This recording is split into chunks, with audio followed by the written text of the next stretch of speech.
એક ગામના પાદરે જૂના બસ સ્ટેન્ડના એક ખૂણામાં 75 વર્ષના રૂડીમાં રોજ સાંજે આવીને બેસી જતા. રૂડીમાનું શરીર ઉંમરના ભારથી સાવ લેવાઈ ગયું હતું. ચહેરા ઉપર હજારો કરચલીઓ પડી ગઈ હતી, પણ એમની આંખોમાં એક એવી આશા જીવતી હતી જે ક્યારેય ઘરડી નહોતી થઈ. એમના હાથમાં એક જૂનો સ્ટીલનો ડબ્બો રહેતો. આ ડબ્બામાં રોજ ગરમા ગરમ અને ઘીથી લથપથ ગોળનો કંસાર ભરેલો હોય. ગામના લોકો કહેતા કે માનું મગજ હવે કામ નથી કરતું. 20 વર્ષ થઈ ગયા હતા. એમના એકના એક દીકરા કિશનને પરદેશ ગયા ને એ ગયો પછી ક્યારેય પાછો ફર્યો જ નહોતો. પણ એક માનું હૃદય ક્યારેય કોઈ દુનિયાદારી નથી સમજતું. એને તો બસ એટલી જ ખબર હોય કે મારો દીકરો ભૂખ્યો હશે અને એને મારા હાથનો કંસાર બહુ ભાવે છે. છેલ્લી બસના ધુમાડા ગાયબ થાય ત્યાં સુધી રૂડીમાં એકીટસે રસ્તા તરફ જોતા રહેતા અને પછી ધીમા પગલે ઘરે પાછા ફરતા. આ જ અરસામાં ગામમાં અમેરિકાથી એક યુવાન આવ્યો હતો. એનું નામ અમન. અમન વર્ષોથી પરદેશમાં રહેતો હતો, પણ એના લોહીમાં વતનની માટીનો સ્વાદ હતો. એ પોતાના ગામડાના મૂળિયા શોધવા અને વતનની યાદોને કેમેરામાં કેદ કરવા આવ્યો હતો. ફરતા ફરતા સાંજના સમયે જ્યારે અમન બસ સ્ટેન્ડ પાસેથી પસાર થયો ત્યારે એની નજર રૂડીમાં ઉપર પડી. ફાટેલો સાડલો, ઉઘાડા પગ અને રસ્તા ઉપર મંડાયેલી એ આંખો જોઈને અમનના હૃદયમાં એક અજીબ પીડા ઉપડી. એને પોતાની દાદી યાદ આવી ગઈ, જેઓ અમેરિકાની હોસ્પિટલમાં છેલ્લો શ્વાસ લેતી વખતે પણ પોતાના ગામના ઘરનો ઓટલો યાદ કરીને ચોધાર આંસુએ રડતા હતા. અમનથી રહેવાયું નહીં. એ ધીમા પગલે રૂડીમાં તરફ આગળ વધ્યો. આખો દિવસ રાહ જોઈને થાકેલા માને આંખનું ઝોકું આવી ગયું હતું. એમના ખોળામાંથી પેલો સ્ટીલનો ડબ્બો અને એક પીળું પડી ગયેલું જૂનું કાપડ અચાનક નીચે સરકી પડ્યા. અમન તરત જ એ ડબ્બો ઉઠાવવા માટે નીચે નમ્યો, પણ જેવો એણે હાથ લંબાવ્યો એની નજર પેલા કાપડમાંથી સરકીને બહાર આવેલા એક ફોટોગ્રાફ ઉપર પડી. અમને એ ફોટો હાથમાં લીધો અને એના શ્વાસ અધર થઈ ગયા. એના હાથમાંથી કેમેરો છૂટીને જમીન ઉપર પટકાયો. એના પગ નીચેથી જાણે જમીન સરકી ગઈ હોય એવો આંચકો એને લાગ્યો. રૂડીમાં એ 20 વર્ષથી પોતાના જીવની જેમ સાચવેલા એ ફોટામાં બીજું કોઈ નહીં, પણ અમનના પોતાના બાપાનો ચહેરો હતો.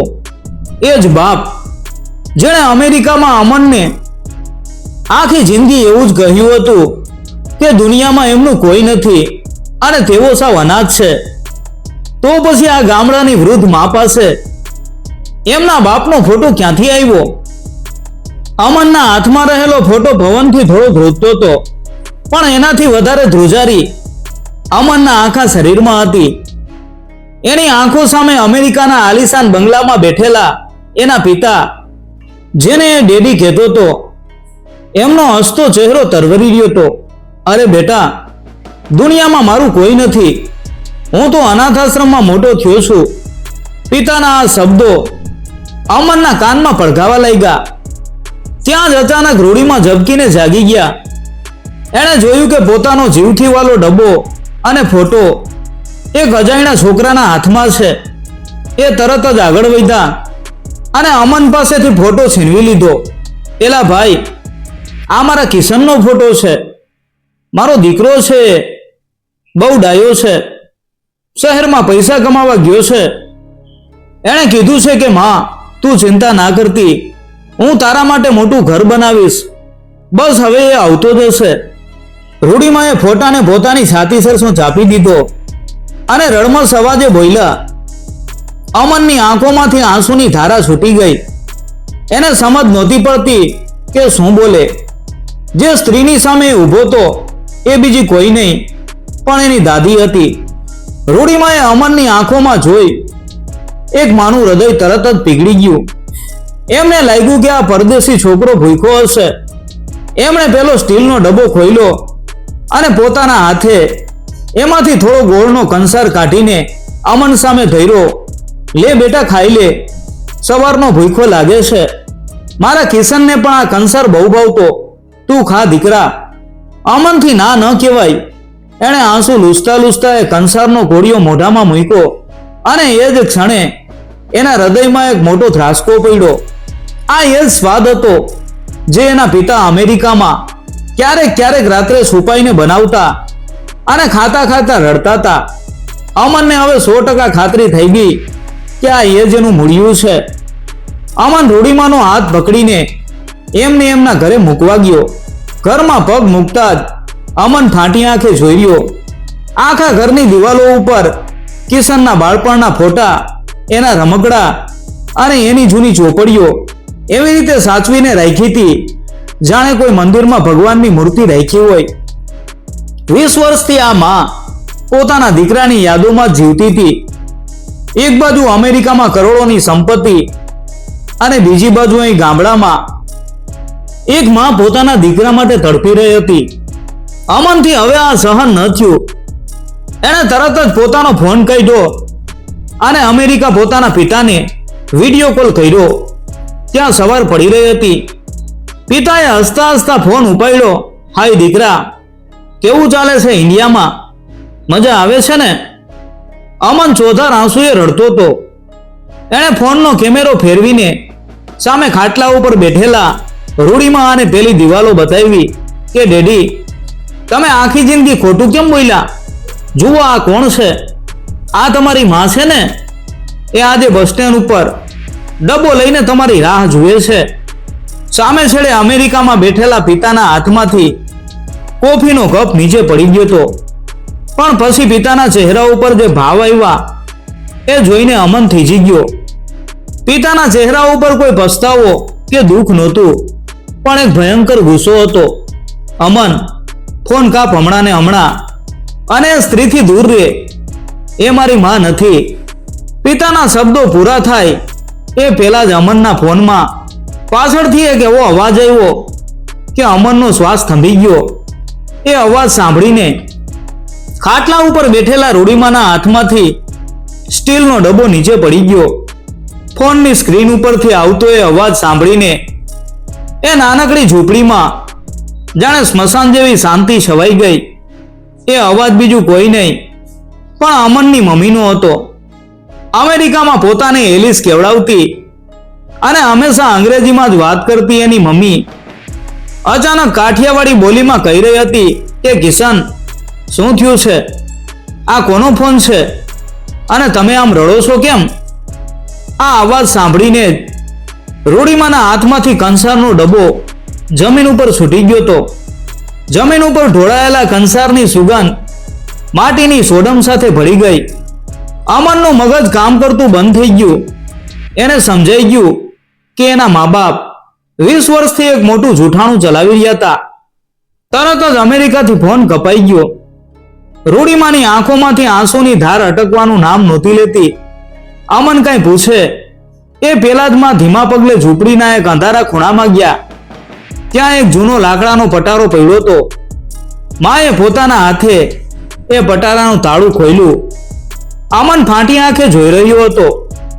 પટારો ખોલ્યો એટલે અંદરથી કોઈ કિંમતી ઘરેણા કે જૂના સિક્કા ન નીકળ્યા, પણ કવરનો એક મોટો થપ્પો બહાર આવ્યો. માએ એ બધા કવર અમનના હાથમાં મૂકી દીધા. અમને કવર ખોલીને જોયું તો એના હોંશ ઉડી ગયા. એ અમેરિકાથી કિશને મોકલેલા પત્રો અને બેંકના ચેક હતા. છેલ્લા 20 વર્ષથી દર મહિને કિશન પોતાના મા માટે પૈસા મોકલતો હતો, પણ રૂડીમાએ એમાંથી એક પણ રૂપિયો વાપર્યો નહોતો. બધા ચેક એમને એમ પટારામાં ધૂળ ખાતા પડ્યા હતા. અમન માટે આ બીજો આંચકો હતો. જો પિતાને પોતાની મા પ્રત્યે આટલો જ ગુસ્સો હતો તો એ દર મહિને પૈસા કેમ મોકલતા હતા? અને જો રૂડીમા પોતાના દીકરા માટે રોજ બસ સ્ટેન્ડે જઈ અને રડતી હતી, ભૂખી રહેતી હતી, તો પછી આ પૈસા કેમ નહોતા વાપરા? અમનથી હવે રહેવાયું નહીં. એણે માના ખોળામાં માથું મૂકીને રડતા રડતા આનું કારણ પૂછ્યું. ત્યારે રૂડીમાના ઓઠેથી જે સત્ય બહાર આવ્યું એ સાંભળીને પથ્થર દિલનો માણસ પણ પીગળી જાય. માએ જણાવ્યું કે 20 વર્ષ પહેલા ગામમાં દુષ્કાળ પડ્યો હતો. કિશનને પરદેશ જવું હતું, પણ પૈસા નહોતા. કિશને છુપી રીતે ગામના જમીનદાર પાસેથી મોટું દેવું કર્યું હતું. દેવું ન ભરી શકવાના કારણે જમીનદારના માણસો કિશનને મારી નાખવા માટે શોધતા હતા. પોતાના દીકરાનો જીવ બચાવવા માટે રૂડીમાએ આખા ગામની પંચાયત વચ્ચે ખોટું આડ પોતાના માથે લઈ લીધું. એમણે પંચાયતમાં કહ્યું કે કિશને મારા દાગીના ચોર્યા છે અને મેં એને મારા ઘરમાંથી કાઢી મૂક્યો છે. પોતાના દીકરાને સુરક્ષિત પરદેશ ભગાડવા માટે એક માએ આખા ગામની નફરત પોતાના માથે ઓઢી લીધી. કિશન એવું જ સમજતો હતો કે એની માએ પૈસા ખાતર એને ઘરમાંથી બહાર કાઢી મૂક્યો છે. કિશન નફરતમાં અને મા વાલમાં બળી રહી હતી. અમન પોતાની દાદીની આ કુરબાની સાંભળીને હેપતાઈ ગયો, પણ ત્યાં જ અમનની નજર પેલા પટારાના તળિયે પડેલા એક કાળા રંગની ડાયરીના પાના ઉપર ગઈ. એ પાના ઉપર અમનનું નામ અંગ્રેજીમાં લખેલું હતું. અમને જિજ્ઞાસાથી એ પાનું હાથમાં લીધું અને વાંચવાનું શરૂ કર્યું. કાગળની એ પહેલી જ લાઈન વાંચતા અમનના પગ નીચેથી જમીન ખસી ગઈ. એ પત્ર કિશને નહીં, પણ અમેરિકાની એક હોસ્પિટલના ડોક્ટરે લખેલો હતો. અમનના હાથમાં રહેલો એ કાગળ પવનથી નહીં, પણ એના પોતાના ધ્રુજતા હાથથી હલી રહ્યો હતો. એ અંગ્રેજીમાં લખેલો મેડિકલ રિપોર્ટ હતો અને સાથે કિશનની ડાયરીનું એક ફાટેલું પાનું. એમાં સ્પષ્ટ લખ્યું હતું કે કિશન અને એની પત્ની ક્યારેય માતા પિતા બની શકે એમ નહોતા. એમણે અમેરિકાના એક અનાથાશ્રમમાંથી એક નોંધારા બાળકને દત્તક લીધો હતો અને એ બાળક બીજું કોઈ નહીં પણ અમન પોતે હતો. ડાયરીના નીચેના ભાગમાં કિશને પોતાના અક્ષરે ગુજરાતીમાં લખ્યું હતું, આજે મેં અમનને મારો દીકરો બનાવ્યો છે. એમાં ભલે મારું લોહી નથી, પણ એને દુનિયાની બધી જ ખુશી આપીશ. પણ આજે મને મારી મા બહુ યાદ આવે છે. કાશ મારી માએ પૈસા માટે મને ઘરમાંથી ધક્કો મારીને કાઢી ન મૂક્યો હોત, તો આજે એ અમનને પોતાના ખોળામાં રમાડતી હોત અને આલરડા ગાતી હોત. અમનથી હવે ઊભું રહેવાયું નહીં. એ જમીન ઉપર પડ્યો અને ચોધાર આંસુએ રડી પડ્યો. જે બાપનું એના શરીરમાં લોહી પણ નહોતું, એ બાપે એને અમેરિકામાં એક રાજકુમારની જેમ ઉછેર્યો હતો. ક્યારેય એને અહેસાસ નહોતો થવા દીધો કે એ અનાથ છે. પોતાના બાપના આટલા મોટા ઉપકારનો બદલો વાળવાનો અને 20 વર્ષ જૂનું સત્ય બહાર લાવવાનો હવે સમય આવી ગયો હતો. આમાંને આંસુ લૂછ્યા અને રૂડીમાને ગળે વળગી અને બોલ્યો કે માં, હવે તમારા આંસુ લૂછી નાખો. તમારો કિશન પાછો આવશે. એ એક દીકરાનો વાયદો છે. પણ અમન જાણતો હતો કે કિશનના મનમાં મા માટે જે 20 વર્ષ જૂનું ઝેર ભરેલું છે એ માત્ર ફોન ઉપર વાત કરવાથી નહીં ઉતરે. એને અમેરિકાથી પાછો લાવવા માટે એક મોટી ચાલ રમવી પડશે. અને કાળજું કઠણ કરીને અમેરિકા પોતાની મમ્મીને ફોન કર્યો. એણે રડતા રડતા એક નાટક કર્યું કે મમ્મી, ડેડીને કહો કે જલ્દી ઇન્ડિયા આવે. મારું એ ગામમાં એક્સિડન્ટ થયું છે અને હું હોસ્પિટલમાં છેલ્લા શ્વાસ ગણી રહ્યો છું. આટલું સાંભળતા જ અમેરિકાના એ આલિશાન બંગલામાં જાણે વીજળી પડી. કિશન માટે અમન એનો જીવ હતો. જે ગામનું નામ સાંભળતા જ કિશનના શરીરમાં નફરતની આગ લાગતી હતી, એ જ ગામમાં જવા માટે એણે પહેલી જ ફ્લાઇટ પકડી લીધી. એક બાપનો પ્રેમ આજે 20 વર્ષની નફરત ઉપર ભારે પડી ગયો હતો. 2 દિવસ પછી ગામના પાદરે એક કાર આવીને ઊભી રહી. કારનો દરવાજો ખુલ્યો અને બરાબર 20 વર્ષ પછી કિશને પોતાના વતનની ધૂળ ઉપર પગ મૂક્યો. એના વાળ સફેદ થઈ ગયા હતા. કપડા અને ચહેરા ઉપર અમેરિકાની અમીરી ઝળકતી હતી, પણ એની આંખોમાં પોતાના દીકરાને ગુમાવવાનો ડર હતો. એ સીધો હોસ્પિટલ તરફ દોડવા ગયો, પણ ગામના કેટલાક લોકોએ એના હાથ પકડ્યા અને એને ઈશારો કરીને એના ઘર તરફ લઈ ગયા. જેવો કિશન ઘરના ફળિયામાં પહોંચ્યો, એના પગ જમીન સાથે જડાઈ ગયા. એની આંખો ફાટી ગઈ અને હૃદયના ધબકારા જાણે અટકી ગયા. ફળિયામાં ભીડ જમા થઈ ગઈ હતી. કોઈના મોઢામાંથી અવાજ નહોતો આવતો. વચમાં જમીન ઉપર એક મૃતદેહ પડ્યો હતો, જેના ઉપર સફેદ કફન ઓઢાડેલું હતું, અને એ ખાપણ પાસે બેસીને એક જુવાન છોકરો ધ્રુસકે ને ધ્રુસકે રડી રહ્યો હતો. કિશનની આંખે અંધારા આવી ગયા. એને સમજાયું નહીં કે આ સફેદ કાપડ નીચે કોણ સૂતું છે. એનો જીવથી વાલો દીકરો અમન, કે પછી 20 વર્ષથી એની રાહ જોતી એની માં. કિશનના પગ જાણે જમીન સાથે ચોંટી ગયા હતા. એના હૃદયના ધબકારા એટલા ઝડપી થઈ ગયા હતા કે એને પોતાનો શ્વાસ સંભળાતો હતો. ધ્રુજતા હાથે એણે ધીમેથી જમીન ઉપર પડેલા એ મૃતદેહના ચહેરા ઉપરથી સફેદ કાપડ હટાવ્યું, અને એ જ ક્ષણે કિશનના મોઢામાંથી એક એવી ચીસ નીકળી ગઈ જેણે આખા ગામનું કાળજું ચીરી નાખ્યું. ખાપણની અંદર બીજું કોઈ નહીં પણ એની પોતાની માં રૂડીમાં શાંતિથી સૂતાતા. એમના ચહેરા ઉપર એક સંતોષ હતો, જાણે 20 વર્ષથી થકવી નાખનારી રાહ આખરે પૂરી થઈ ગઈ હોય. અમન સૌ સાજો નરવો એની માના પગ પાસે બેસી અને રડતો હતો. કિશનને પડવાર માટે અમન ઉપર ગુસ્સો આવ્યો.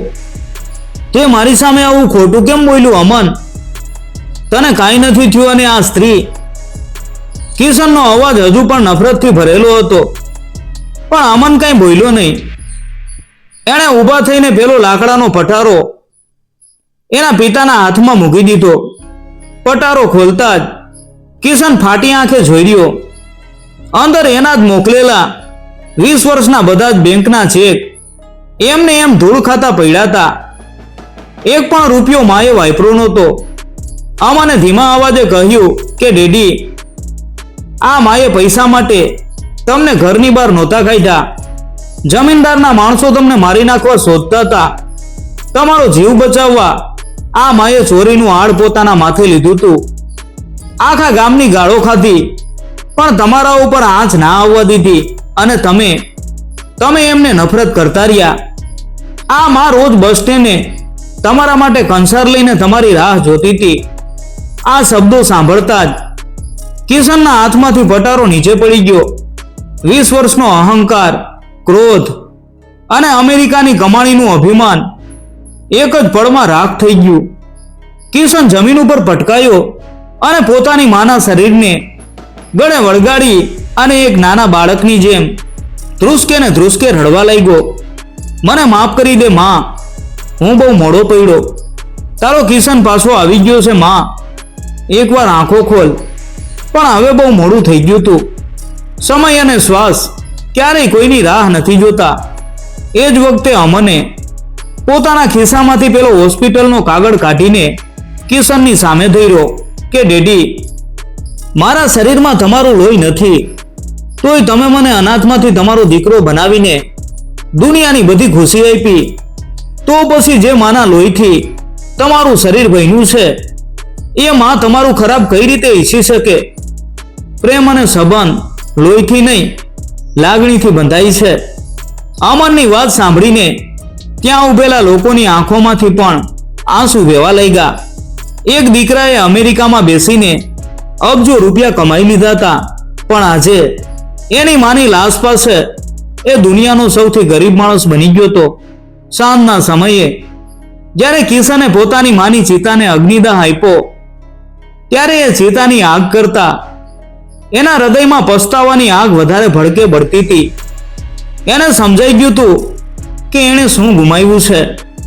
મિત્રો, વિદેશની ધરતી ઉપર ડોલર કમાવા અને સપના પૂરા કરવા ભલે જઈએ, પણ એ ક્યારેય ના ભૂલતા કે વતનના કોઈ જૂના ઘરમાં એક ઘરડી આંખો રોજ તમારો રસ્તો જુએ છે. સંબંધોમાં ગેરસમજ અને અહંકારમાં એટલો સમય ના બગાડતા કે જ્યારે તમે પાછા ફરો ત્યારે તમારી પાસે પસ્તાવા અને ખાલી હાથ સિવાય કાંઈ ના બચે. મા બાપની કિંમત એમના ગયા પછી સમજાય એનો કોઈ અર્થ નથી. સમય રહેતા એમને ભેટી લેજો અને બધી ગેરસમજ દૂર કરી લેજો. મિત્રો, આ વાર્તા જો તમારા હૃદયને સ્પર્શી ગઈ હોય તો વિડીયોને લાઈક કરજો અને કોમેન્ટમાં જય માતાજી લખવાનું ભૂલતા નહીં.